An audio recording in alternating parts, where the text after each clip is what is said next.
एक ऐसा विचारक जो कहता है कि ईश्वर मर चुका है, हम सब ने ईश्वर को मार दिया है, उसका नाम है फ्रेडरिक नीत्शे।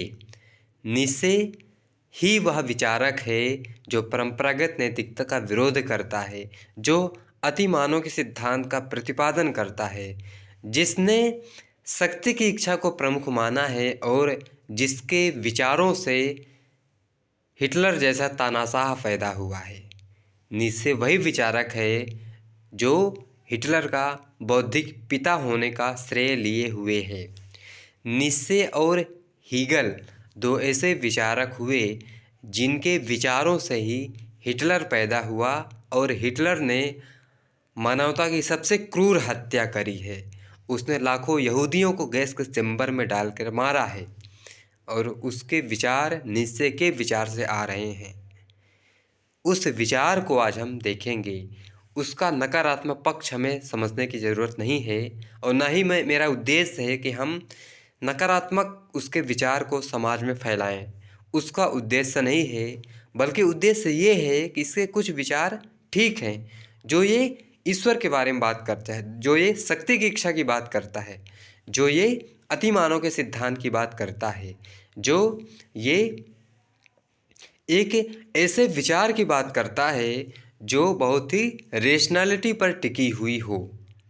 लेकिन इसके ऐसे विचार भी हैं जो समाज के लिए, मानव समुदाय के लिए, हिंसात्मक कार्रवाई के लिए उत्साहित करते हैं। उन विचारों को यहाँ समझने की ज़रूरत नहीं है, ठीक है।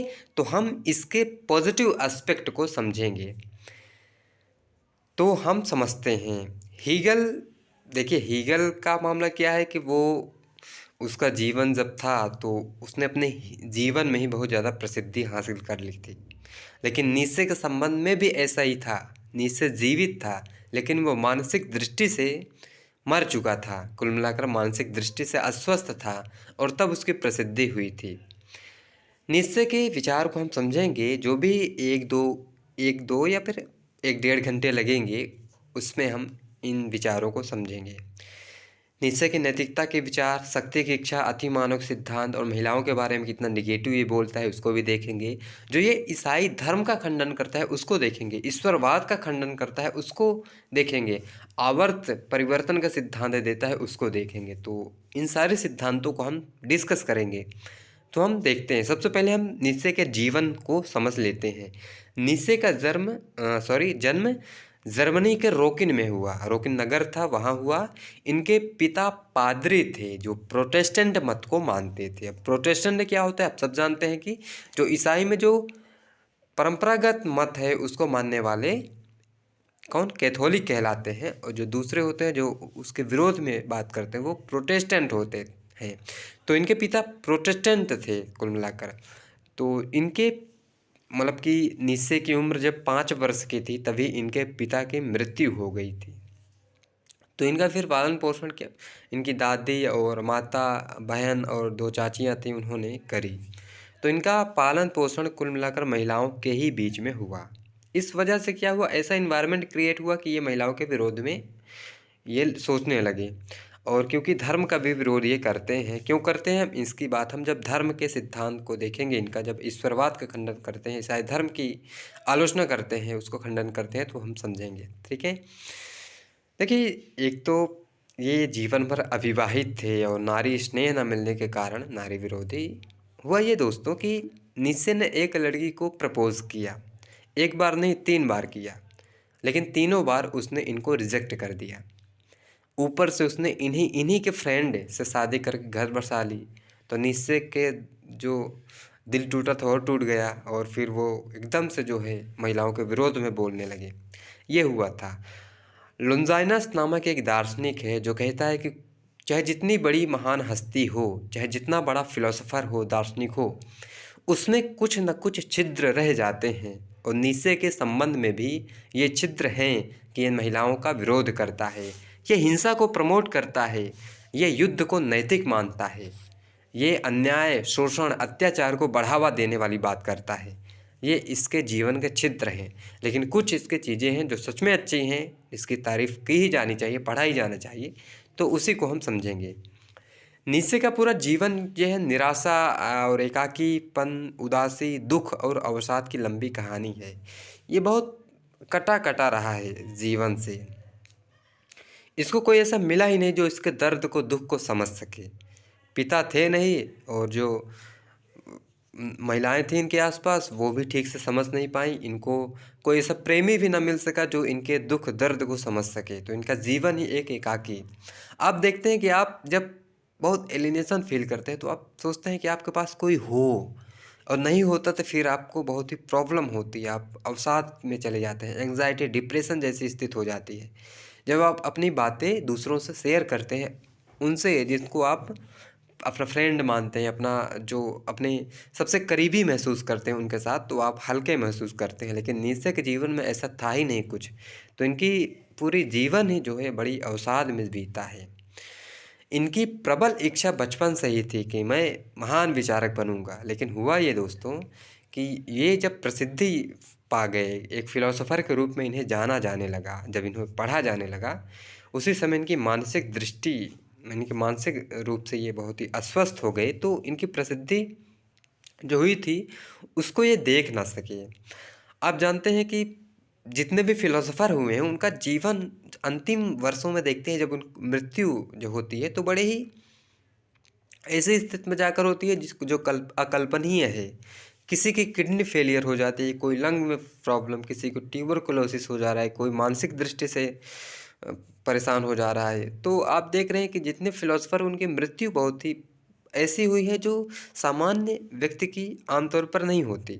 आप देख रहे हैं तो ऐसा इसलिए होता है क्योंकि ये जीवन भर इतना ज़्यादा सोचते हैं तो उसका इफ़ेक्ट इनकी बॉडी पर पड़ता है। तो जो जितना बड़ा चिंतक होगा उसकी बॉडी उतना ही ज़्यादा प्रॉब्लम में होती है। ये आमतौर पर देखा गया है, ठीक है? अब हम इनकी पुस्तकें देखते हैं। इन्होंने 1872 से 1888 के बीच में करीब 13 पुस्तकें लिखी हैं। उनमें प्रमुख हैं the birth of tragedy out of the spirit of music 1872, human all too human 1878, the dawn of day है, द जॉयफुल विजडम। इसमें इन्होंने कहा कि ईश्वर की मृत्यु हो चुकी है। क्यों इन्होंने कहा और कैसे कहा, तर्क क्या दिया, इसकी हम बात करेंगे जब ईश्वरवाद की इनकी बात हम देखेंगे। द स्पेक ऑफ जरथुस्ट्रा में इन्होंने अति मानव के सिद्धांत का प्रतिपादन किया है, ठीक है? तो ये इनकी प्रमुख पुस्तकें थीं। इन पर किन किन फिलोसोफर का प्रभाव है ये भी हम समझते हैं।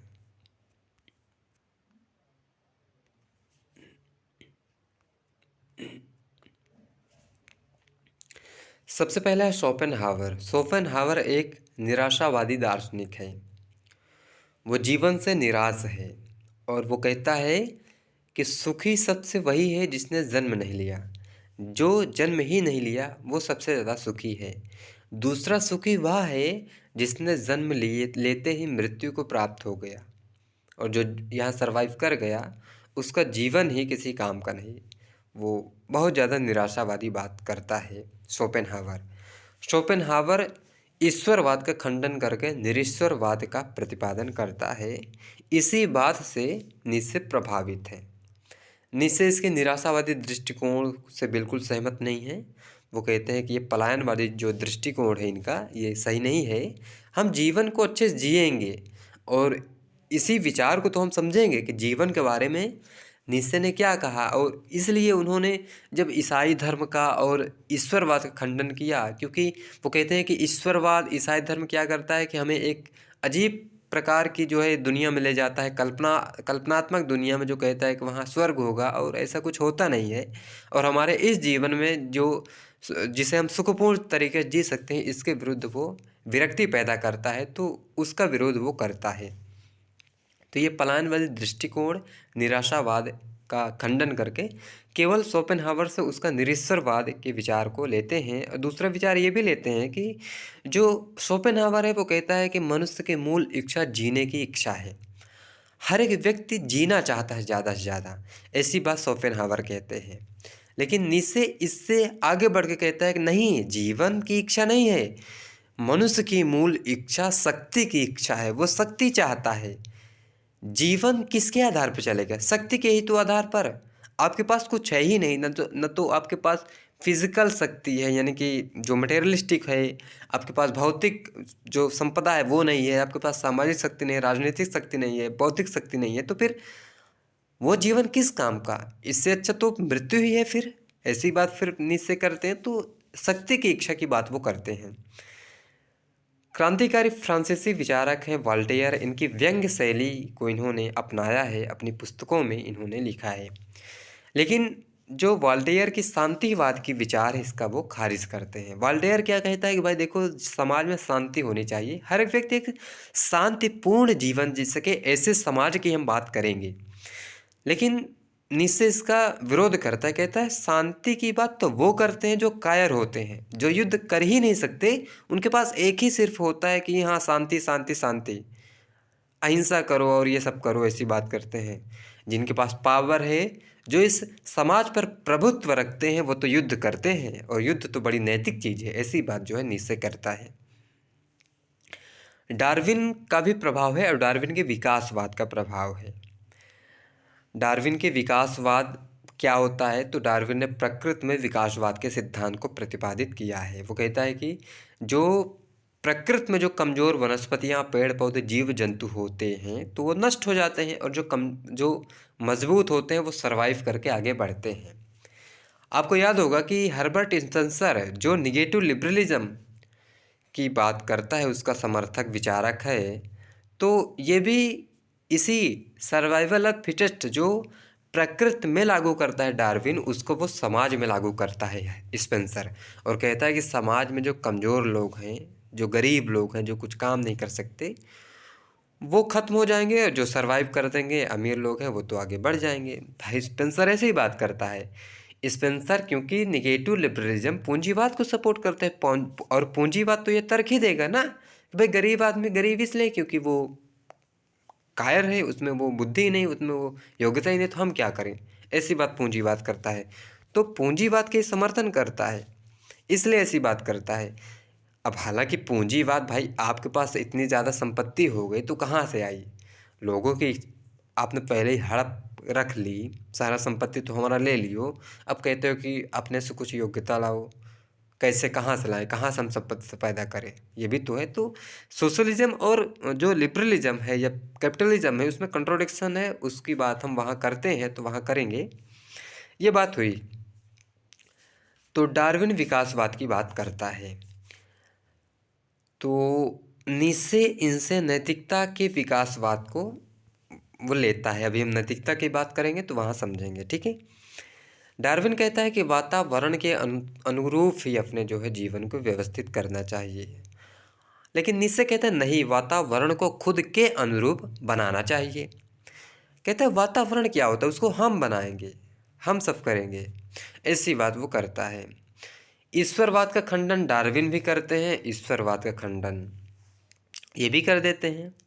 भाई डार्विन ने तो ये कहा ना कि भाई बड़ा ही खतरनाक ये विचार लगता है कि भाई अगर ईश्वर, जो मनुष्य का ईश्वर है वो मनुष्य जैसा ही है, तो इसमें दो ही बात हो सकती है। एक ये कि ईश्वर मनुष्य से इतना प्रेम करता है कि उसने मनुष्य को अपने जैसा बनाया, एक तो ये बात हो सकती है। दूसरा, मनुष्य खुद से इतना प्रेम करता है कि उसने ईश्वर को खुद के जैसा बनाया, और ये दूसरी बात ही ज़्यादा सटीक है। मनुष्य खुद से ज़्यादा प्रेम करता है, खुद से प्रेम करने के लिए ईश्वर को अपने जैसा बनाया है। क्योंकि अगर भाई पशुओं में तर्क होता है तो वो भी तो कुत्ता कुत्ते जैसा ईश्वर बनाता, उल्लू उल्लू जैसा, है ना। जैसे हम लोग ईश्वरवाद करते हैं तो वो कुत्तावाद करते, फिर ऐसी बात करते। तो डार्विन ने इसका खंडन किया है, तो नीत्शे भी इसी बात को करता है। जब हम उसकी बात करेंगे तो देख लेंगे। नीत्शे परंपरा के विरोधी और क्रांतिकारी विचारों का अपना एक विशेष स्थान है उसका। तो इसका जो क्रांतिकारी विचार है बहुत ही यूज़फुल है, निगेटिव सेंस में नहीं, पॉजिटिव सेंस में इसके विचार हम समझते हैं।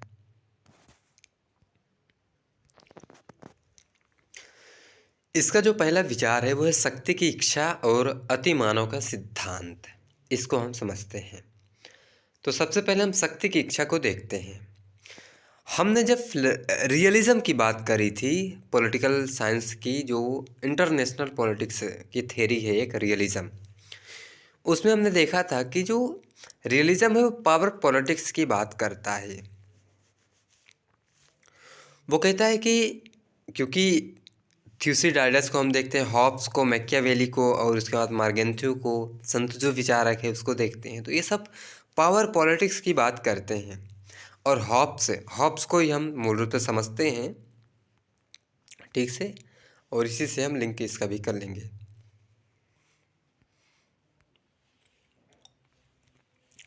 तो हॉब्स क्या कहता है? कहता है कि देखिए, मनुष्य मूल रूप से एक स्वार्थी प्राणी है। वो अपने स्वार्थ के लिए कुछ भी करने को तैयार होता है। इसलिए वो ज़्यादा से ज़्यादा क्या चाहता है? शक्ति चाहता है। उसके पास ज़्यादा से ज़्यादा शक्ति होगी, संपदा होगी, तो वो अपने जीवन को व्यवस्थित कर लेगा। वैसे ही नीत्शे भी कहता है। नीत्शे कहता है कि शक्ति की इच्छा मनुष्य की कभी न तृप्त होने वाली इच्छा है।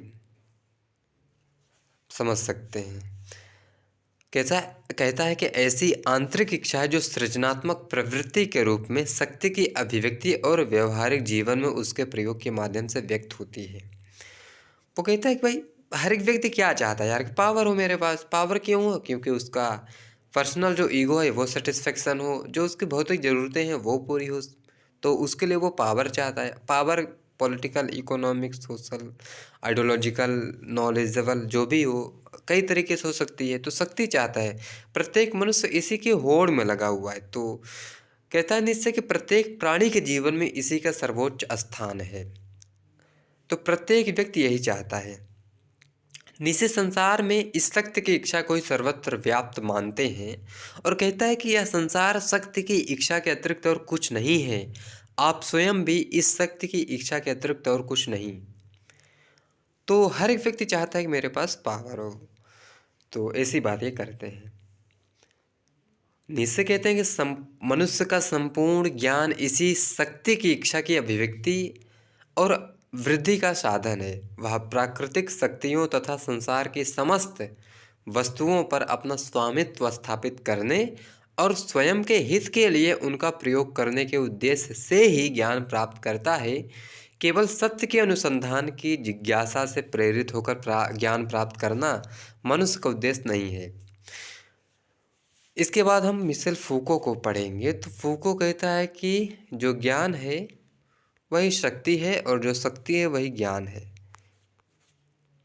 तो जो जितना बड़ा ज्ञानी है दूसरे अर्थों में, वह उतना बड़ा शक्तिशाली भी है।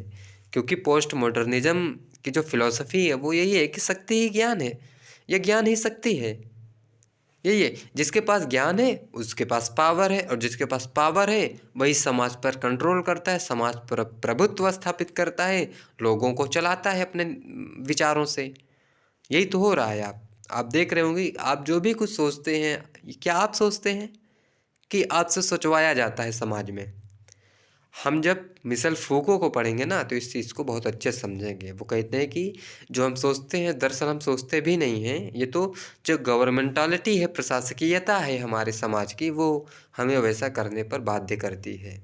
वो हमारे आत्मा पर कंट्रोल हमारे आत्मा पर की है, और हम वही करते हैं जो वो चाहती है।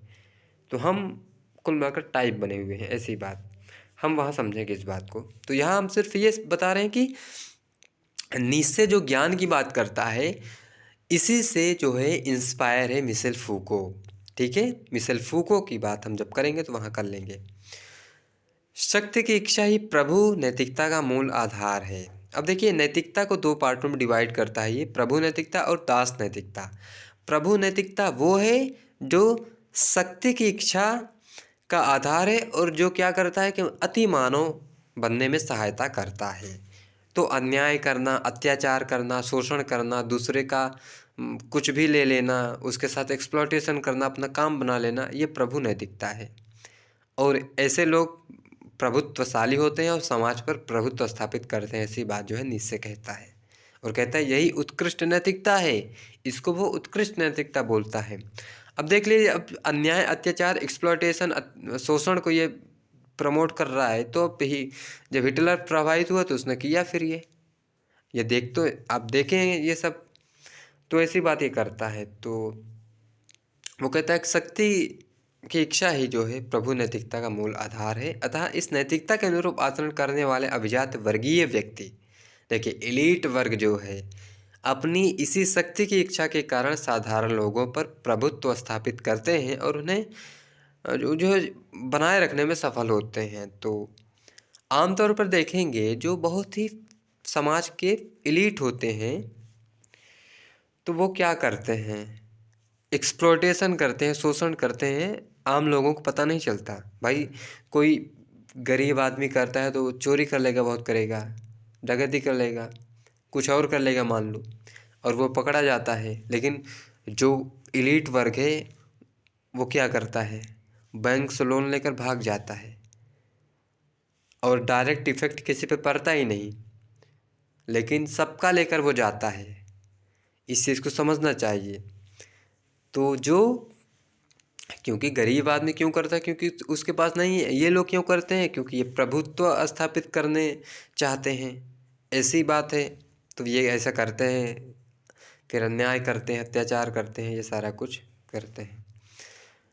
तो हालांकि नीचे अन्याय अत्याचार को ही अच्छा मान रहा है यहाँ। एक मिनट। नीचे संपूर्ण मानवीय आचरण की व्याख्या भी शक्ति की इच्छा के अनुसार करता है।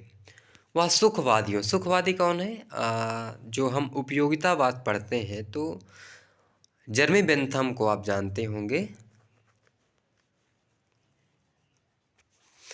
बेंथम कहता है कि जो काम करने से आपको सुख मिले वो नैतिक है, जो काम करने से आपको दुख मिले वो अनैतिक है।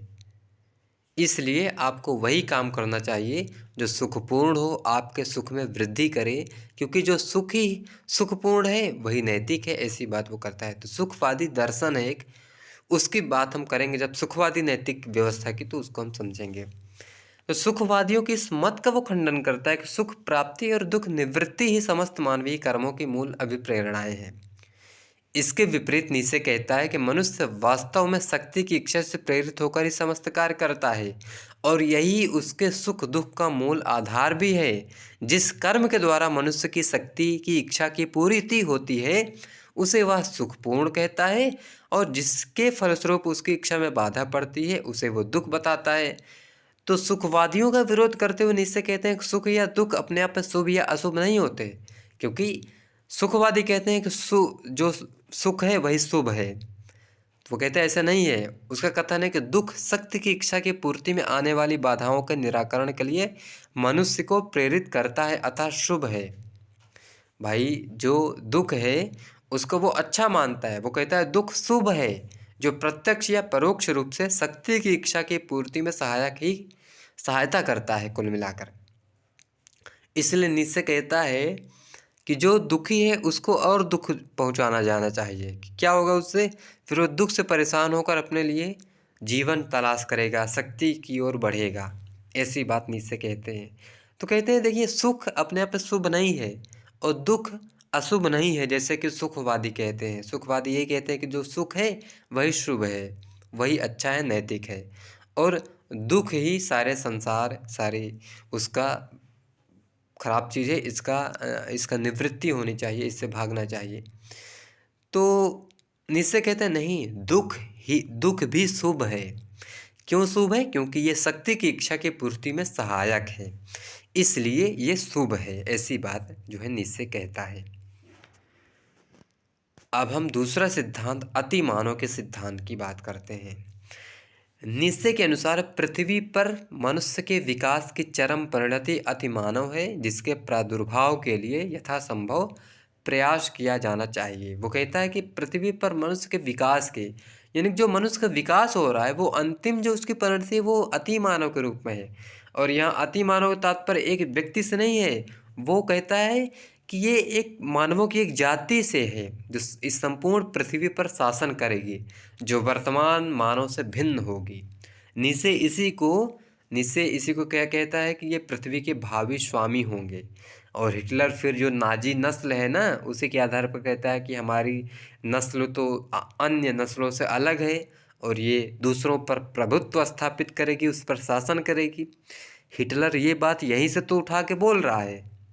आप देख रहे हैं नीचे ऐसी बात कहता है कि अति मानव वो उस एक प्रकार की जाति है, मानव की जाति है जो पृथ्वी पर शासन करेगी, जो अन्य जातियों से श्रेष्ठ है, भिन्न है, ऐसी बात करता है। इसे वो अंतर्राष्ट्रीय शासक जाति भी कहता है। वो कहता है कि जो अति मानव होगा उसमें शारीरिक और मानसिक गुण जो होंगे वह उसकी शक्ति की इच्छा की पूर्ति में सहायक होंगे, क्योंकि शक्ति की इच्छा से ही वो अति मानव बन पाएगा। शक्ति ही उसे अति मानव बनाएगी। यह अतिमानव अत्यंत शक्तिशाली, कठोर, निर्दयी, साहसी, स्वाभिमानी, बलवान, निर्भीक, तेजस्वी, प्रतिभा संपन्न तथा बुद्धिमान होगा और अपनी शारीरिक एवं बौद्धिक शक्ति या क्षमता के द्वारा सामान्य मनुष्यों पर शासन करेगा। तो ये कहता है अगर कोई, क्योंकि अगर पावर मतलब कि अगर वो शक्ति चाहता है, शक्ति के लिए वो किसी को मार पीट रहा है और शोषण कर रहा है, तो वो अच्छा कर रहा है। इस बात को प्रमोट कर रहे हैं भाई साहब ये। तो ये प्रभु नैतिकता की बात करता है कि प्रभु नैतिकता जो है ना, वही जो है अति मानव की ओर ले जाएगी। इसीलिए प्रभु नैतिकता का समर्थन करता है ये, और दास नैतिकता का विरोध करता है। नीत्शे अपनी पुस्तक बियॉन्ड गुड एंड एविल में इस अति मानव के स्वभाव और गुण का वर्णन करता है और कहता क्या है, कहता है कि वह अति उत्कृष्ट व्यक्ति होगा, दूसरों से भिन्न होगा, अकेले ही सभी कठिनाइयों को सामना कर लेगा, उसमें स्वतंत्र रूप से निर्णय करने की क्षमता होगी। वह इस सिद्धांत को स्वीकार करेगा कि जो बिल्कुल अकेला रह सकता है, जो सभी परंपराओं को तोड़ सकता है, शुभ अशुभ से परे, जो अपने मूल्यों का निर्माण स्वयं करता है और जिसमें सुदृढ़ इच्छा शक्ति है, वही सर्वाधिक महान है। तो जो अकेला रह सकता है, नीत्शे अकेले रहे हैं तो ऐसे कह रहे हैं। तो कुपर्स्टन कहते हैं कि अति मानव वह सब कुछ है जो एक रोगी, एकाकी, पीड़ित, उपेक्षित प्रोफेसर डॉक्टर फ्रेडरिक नीत्शे बनाना चाहेंगे। तो ये कहते हैं कि भाई जो ये फ्रेडरिक नीत्शे है, वो अति मानव वो सब कुछ है जो ये बनाना चाह रहे हैं कि रोगी हो, पीड़ित हो, एकाकी हो, उपेक्षित हो, तो वो अति मानव हो, ऐसी बात ये कहते हैं। तो अति मानव की बात ये है कि वो मतलब कि हिंदी फिल्म आपको याद आ रही है कोई, जिसमें एक हीरो होता है, वो पूरे जो विलन होते हैं उन सब से जो है अकेले ही जो है झगड़ा करता है, मारता है, सबसे जो है सबको पीटता है कुल मिलाकर, और अंत में जो है हीरो हीरोइन का मिलन होता है और कहानी ख़त्म। और वो हीरो होता है क्योंकि वो शक्तिशाली होता है, उसमें दिमाग बहुत होता है, वो चलाता है। ऐसे ही कल्पना निश्चय भी कर रहे हैं, हिंदी फिल्म का कोई हीरो होगा अति मानव, ऐसी बात है कुल मिलाकर। नैतिकता का स्वरूप और वर्गीकरण हम देख लेते हैं, इसको हम थोड़ा ठीक से ही समझते हैं। तो अब हम नैतिकता के स्वरूप और उसका वर्गीकरण देख लेते हैं। देखिए, क्योंकि नैतिकता वो परंपरागत जो नैतिकता है उसका विरोध करके अपने से कहता है कि एक प्रभु नैतिकता होती है, और प्रभु नैतिकता अति मानवों की होती है, और अति मानव जो प्रभुत्व या एलीट होता है वो अपनी नैतिकता खुद बनाता है। वो कोई बनाता नहीं है, वो खुद बनाता है। ये कह रहे हैं कुल मिलाकर ये कि वो जहाँ से खड़ा होता है वहीं से लाइन शुरू होती है, वो जो कहेगा वही सही है, ऐसी बात जो है कह रहे हैं। तो अन्याय, अत्याचार, शोषण वो खुद बना लेता है, खुद कर लेता है, उसके लिए बनाने की आवश्यकता नहीं है, ऐसी बात कहते हैं। और कहते हैं जो दास नैतिकता है वो तो भाई परंपरागत नैतिकता है जो कायरों की है, क्योंकि ये युद्ध कर नहीं सकते, तो ये इसी को बात करते हैं, शांति हो, सहिष्णुता हो, बकवास की बात है, ऐसी बात करते हैं, इसी को हम समझते हैं। तो निश्चय परंपरागत नैतिक सिद्धांत का, मूल्यों का खंडन करते हैं। क्यों करते हैं? क्योंकि वह अति मानव के विकास में बाधक है। क्योंकि अगर अति मानव सहयोग करेगा, सहिष्णुता करेगा, तो कैसे बन पाएगा अति मानव? जब वो शोषण करेगा, अत्याचार करेगा, तब बन पाएगा, क्योंकि वो सब शोषण वोषण करके तब आगे बढ़ेगा, ऐसी बात करते हैं। और जो सहयोग करने लगा वो तो एक ग्रुप में ही रहा आएगा, तो कैसे बढ़ पाएगा, ऐसी बात जो है निश्चय करते हैं। तो कहते हैं कि उसके सहायक मूल्यों का समर्थन ये करते हैं। तो उसके सहायक मूल्य यही है कि वो कठोर हो, साहसी हो, अन्यायी हो, अत्याचारी हो, शोषक हो। तो ये जो मूल्य हैं ये उसके विकास में सहायक हैं। अब ऐसा वो क्यों कहता है? क्योंकि निश्चय के दर्शन के एकमात्र आधार शक्ति की इच्छा है ना। अब हम देखते हैं कि नैतिकता का उद्भव क्यों होता है और निश्चय क्या कहते हैं। तो नैतिकता का उद्भव क्यों होता है, तो वो कहते हैं कि नैतिकता मुख्यतः समाज को सुरक्षित रखने और उसे विनाश से बचाने का साधन है। ये बात बहुत सही है, कह रहा है कि भाई अगर आप सपोज करें कि आप एक समाज में रहते हैं, उस समाज की अभी तो कुछ व्यवस्थाएं हैं, आप एक नैतिक सिद्धांत है आपका, आपके कुछ मूल्य होंगे कि कैसे पैर छूना है, प्रणाम करना है, कैसे किससे बात करना है, ये सब आपको सिखाया गया है। ये सब अगर ना हो, सपोज करें आप समाज ही नहीं है, मान लो समाज जब नहीं था तब की कल्पना हम करते हैं, ठीक है। जब समाज नहीं था, राज्य नहीं था, कानून नहीं था, नैतिक व्यवस्था नहीं, तब क्या था? तब मनुष्य था। मनुष्य निपट जंगली था और मनुष्य वैसा ही था जैसे पशु हैं आज के। वो लड़ेंगे, झगड़ेंगे, उनकी जो वासनाएं हैं उसकी तृप्ति में कुछ भी करेंगे। ये जो है मनुष्य था। लेकिन मनुष्य तार्किक प्राणी है, इसलिए उसने क्या किया कि नैतिक व्यवस्था बना ली। क्यों बनाई? जिससे उसका जीवन बेहतर हो सके। शुरू से मनुष्य अपने जीवन को सुरक्षित रखने, समाज को सुरक्षित रखने, अपने अस्तित्व को बनाए रखने के लिए तो नैतिक व्यवस्था, राज्य, कानून, समाज, इन सब का निर्माण किया है। और किस लिए किया है ना? सबका जीवन बेहतर हो इसलिए किया है। इसीलिए कहता है निश्चय कि नैतिकता मुख्यतः समाज को सुरक्षित रखने, उसे विनाश से बचाने का साधन है। अगर ये नहीं होगी तो समाज में अव्यवस्था फैल जाएगी, छोटे बड़े में कोई भेद ही नहीं होगा। जैसे हम बड़ों का सम्मान करते हैं, पैर छूते हैं, अलग अलग समाज में अलग अलग प्रतिमान हैं। तो अगर ये ना हो तो क्या हो? जो बुज़ुर्ग हमारे समाज के हैं उसको तो बच्चे फिर कुछ करेंगे नहीं, उनको तो फिर उनकी बड़ी जीवन खराब हो जाएगा यार। कैसे जो युवक है उनके साथ अच्छे से पेश नहीं आएंगे तो वो समाज में ऐसे वर्क हो जाएगा जिसका शोषण होगा, एक्सप्लॉयटेशन होगा। कोई बेटा अपने पेरेंट्स का ध्यान नहीं रखेगा अगर नैतिक व्यवस्था ना हो। तो नैतिक व्यवस्था इसलिए होनी आवश्यक है, ठीक है। अब इसका विकास कैसे हुआ, नैतिक व्यवस्था का विकास कैसे हुआ, तो इसकी बात वो करते हैं और 3 चरणों में करते हैं। सोपान वो बोलते हैं कि 3 सोपानों में ये हुआ है। तो कैसे हुआ?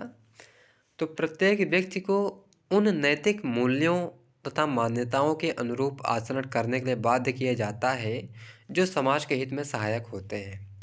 तो जब पहली बार नैतिक व्यवस्था बनी होगी और एक समाज होगा, मान लो ये समाज है एक, इसमें कुछ लोग होंगे और किसी ने बनाया होगा कि भाई देखो, बड़ों का पैर छूना चाहिए, ठीक है। जो बड़े लोग हैं उनका जो है पैर छूना चाहिए, बुजुर्ग जो हैं। तो अब जब पहली बार बनी होगी तो कोई ऐसे करेगा क्या? नहीं कर रहा होगा। क्यों करेगा? नहीं करेगा। देखिए, आपको लग रहा होगा कि नहीं करेगा, जबकि नहीं करेगा।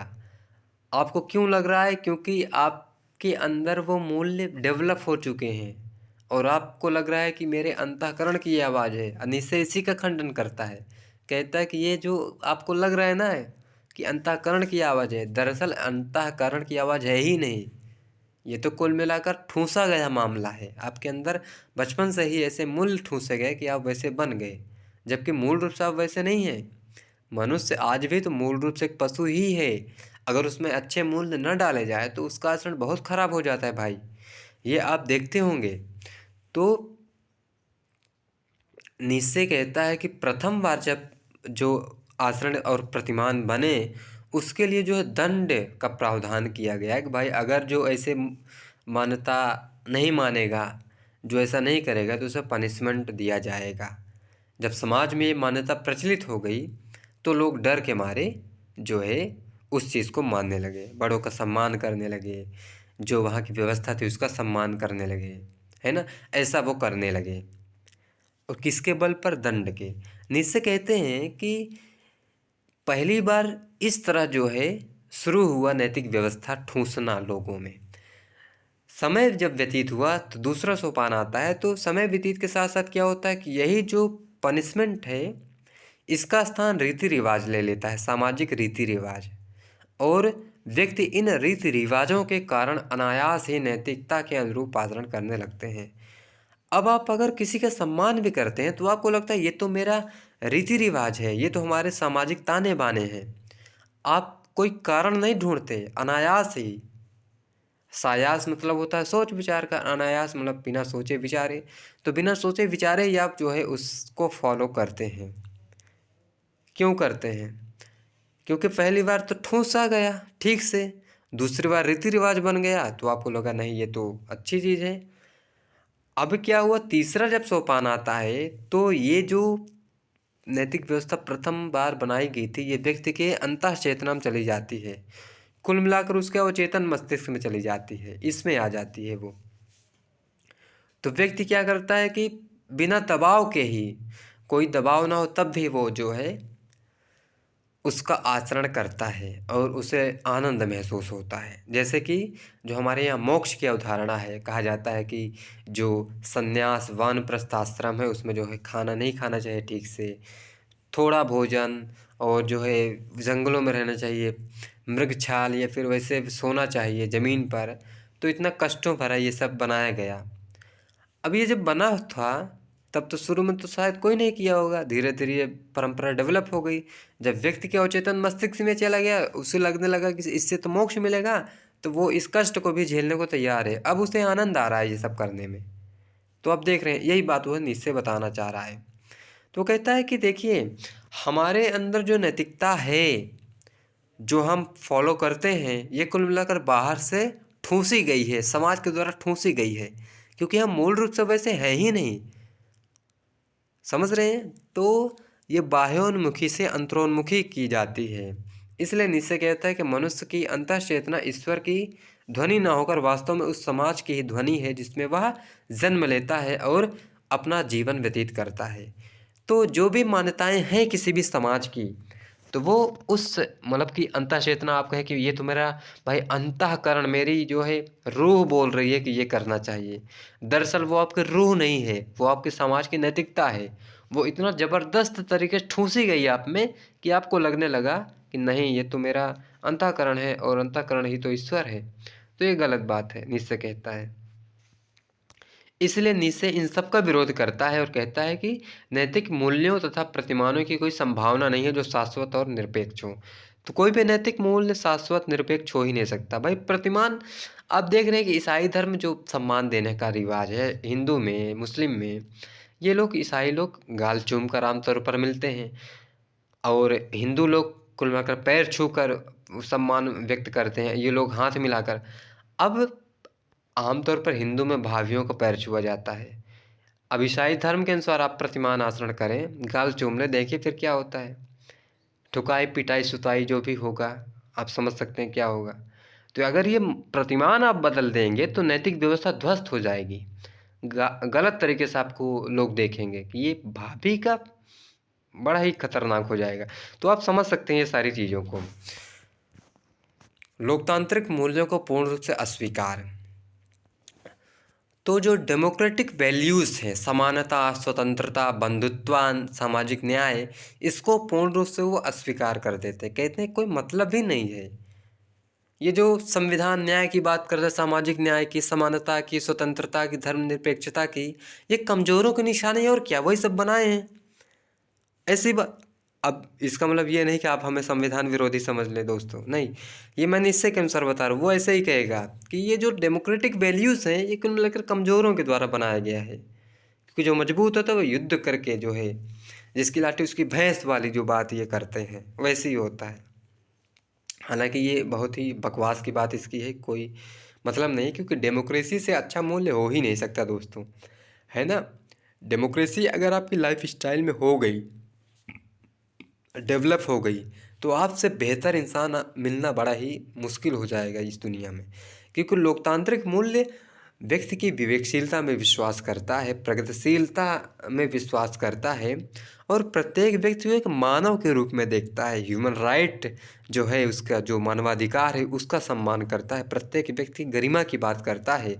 अगर आप किसी के साथ हैं और उसके साथ गरिमापूर्ण तरीके से रह रहे हैं, आपका लाइफस्टाइल डेमोक्रेटिक है, आप छोटी छोटी बातों पर ये नहीं करते कि आप ये मेरी मेरी बात ये मान, नहीं, डिस्कस करते हैं, जो अच्छी बात होती है उसको एक दूसरे को मानते हैं, तो आप दोनों का जो कम्युनिकेशन है डेमोक्रेटिक है। और डेमोक्रेटिक समाज परिवार बहुत ही अच्छा होता है, इसलिए अच्छा है। हालांकि नीचे इसका विरोध करता है जो गलत है ना। तो नैतिकता के प्रकार की बात वो करता है। तो वो कहता है पहला होता है दास नैतिकता। दास नैतिकता उसी परंपरागत नैतिकता को वो कहता है कि ये जो दया है, करुणा है, सहानुभूति, सहयोग, सहिष्णुता, परोपकार, न्याय, ये सब कायरों द्वारा बनाई गई नैतिकता है। और वो कर ही क्या सकते हैं, इसके अलावा यही करते हैं तो ये बना लिए हैं। प्रभु नैतिकता तो अच्छी नैतिकता है, ऐसी बात कहता है नीचे। कहता है कि अति मानव बनने में सहायक है ये, और इसी के द्वारा क्या होगा, अति मानव बनेगा जो क्या करेगा, साहसी होगा, कठोरता, निर्दयता, अत्याचार, शोषण, अन्याय, ये सब करेगा। तो ये दो नैतिकता की बात वो करता है। नीचे कहता है दोनों में निरंतर संघर्ष होता रहा है। दोनों में होता यह है कि नीचे कहता है कि ये जो दास नैतिकता वाले हैं, ये प्रभु नैतिकता वालों को ना कमज़ोर कहते हैं कि तुम तो अन्य अत्याचारी हो, शोषण करते हो, जबकि ऐसा कुछ है ही नहीं। ये अपने नैतिकता को प्रमोट करने के लिए इस नैतिकता को गाली देते हैं, है ना, ऐसी बात नीचे कहता है। तो कहता है दोनों में निरंतर संघर्ष होता रहा है और वही जीता है लास्ट में। कौन जीता है, कठोरता, निर्दयता, अत्याचार, ऐसे। अब यहाँ डार्विन की बात आपको दिख रही होगी। युद्ध को उचित बताता है और उसकी प्रशंसा करता है। कहता है युद्ध करिए और मारिए पीटिए, ये सब बहुत अच्छी बात है। हालांकि ये नेगेटिव बात है, हमें ये नहीं सीखना चाहिए, लेकिन नीचे ऐसी बात कह रहा है। अब महिलाओं पर इनके विचार हम देख लेते हैं। तो महिला के बारे में बहुत ही नेगेटिव ये लिख रहे हैं, क्योंकि मैंने पहले ही बताया क्या हुआ था इनके साथ, तो आप समझ सकते हैं। द स्पेक दरथृष्टा में कहते हैं कि स्त्रियां मित्रता की योग्य नहीं होती, उनके साथ वैसे ही व्यवहार किया जाना चाहिए जैसे कि पशुओं के साथ। वे केवल पुरुषों के मनोरंजन और सुख भोग का साधन मात्र हैं। पुरुषों को युद्ध के लिए प्रशिक्षित किया जाना चाहिए तथा स्त्रियों को मनोरंजन के लिए। ये भाई साहब बता रहे हैं, ये बताएंगे क्या किया जाना चाहिए, जैसे ठेकेदार हो, ये समझ रहे हैं। अब जो फेमिनिस्ट लोग हैं, ऐसे लोगों तो पकड़ते हैं कि अच्छा इधर आओ तो बताया तुम्हें हम। अब सोचने लायक बात है दोस्तों कि भाई महिलाएं सिर्फ भोग की वस्तु हों, ये किसने बताया, ये किस सेंस से लगता है। ये तो एक पाशविक, एक जो आदिम कबीलाई समाज की निशानी हो सकती है। एक सभ्य समाज में ऐसा होना चाहिए क्या, आप सोचिए पहले। मनोरंजन का साधन मात्र है, वस्तु समझना सबसे क्रूर और भद्दे समाज की निशानी है ये। ऐसे समाज जो सभ्य है वो कभी नहीं स्वीकार करेगा कि महिलाओं के साथ पशुओं जैसा व्यवहार होना चाहिए। मनुष्य हैं वो, पशु नहीं है। उनका भी मानव अधिकार है, गरिमा है, उसका भी रिस्पेक्ट है अपना। महिलाओं के जो गुण है, स्त्रीण गुण, उसको आप कह रहे हैं कि किसी काम की नहीं होती। पुरुषों में जो साहसी है, जो युद्ध करे, वो अच्छी बात है। ये तो पशुता है और क्या। तो पशुता बघाड़ते हैं पुरुष और सारा आरोप महिलाओं पर, तो ये गलत है। इसका मैं सपोर्ट बिल्कुल नहीं करता इस बात का। और मैं समझता हूँ कि दोनों जेंडर जो है, दोनों सेक्स, कुल मिलाकर जेंडर सामाजिक अवधारणा है। सेक्स मेल फीमेल जो दोनों हैं, तो ये दोनों मनुष्य हैं, दोनों का मानवाधिकार है। दोनों समान रूप से जीवन व्यतीत करें। एक सच्चे समाज, एक सभ्य समाज की यही निशानी होनी चाहिए। तो किसी भी समाज में उनको वस्तु समझना, उनको सिर्फ भोग की वस्तु समझना बहुत ही तुच्छ मानसिकता है। इसका समर्थन बिल्कुल नहीं करना चाहिए। बियॉन्ड गुड एंड एविल में कहते हैं कि नारी को केवल संपत्ति अथवा मनोरंजन की वस्तु समझा जाना चाहिए, तो ये भी खराब बात है, ठीक है। तो इसको भी हमने देख लिया। अब ईसाई धर्म और ईश्वरवाद का खंडन ये करते हैं, इसको हम दूसरे सेशन में समझते हैं। तब तक के लिए थैंक यू, बने रहिए, मिलते हैं अगले वीडियो में। Thank you.